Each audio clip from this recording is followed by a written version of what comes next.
big space show in the sky. He discovered that NASA and a few intelligence agencies developed the technology to project 3D holographic images into the sky. I say into because the system uses a combination of satellites and ground-based systems to manipulate the ionosphere. You don't need a screen. Images can be projected onto the particles in the atmosphere. The projections will appear so lifelike that people will believe they are witnessing a miracle. The dominant god of each region will appear in the sky. Imagine looking up and seeing Jesus, Muhammad, Buddha, all speaking to their followers in their own language. Their god will tell them their beliefs are all wrong, then will slowly morph into a new god. This is the first appearance of the new Messiah, God of the New World Order. The projections of Jesus, Muhammad, Buddha, and Krishna will merge into one, and explanations of mysteries and revelations will be disclosed. This one God will, in fact, be the Antichrist, who will explain that the various scriptures have been misunderstood and misinterpreted, and that the religions of old are responsible for turning brother against brother and nation against nation. Therefore, old religions must be abolished to make way for the new age, new world religion, representing the one God Antichrist they see before them. Debunking old religions will be enough to convert some people to this new one. Giant deities appearing and then converging into one Antichrist will convert a lot more. But these technologies won't work on everybody.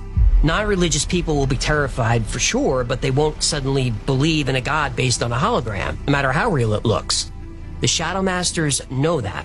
The Shadow Masters know that to create a one-world government and single religion, they need 100% of the population to believe.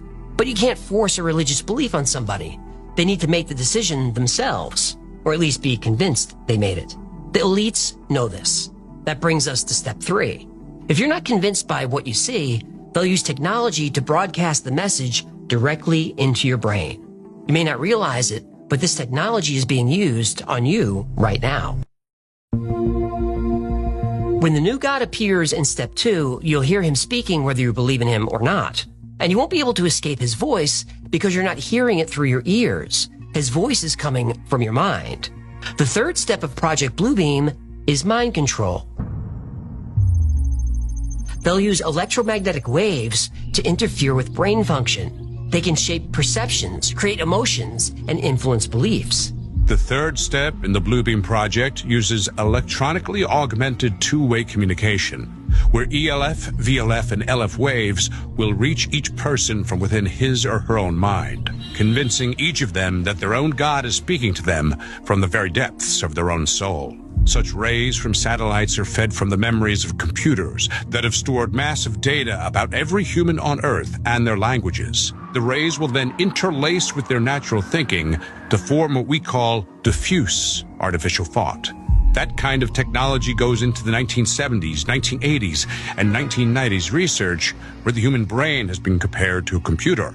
Information is fed in, processed, integrated, and then a response is formulated and acted upon.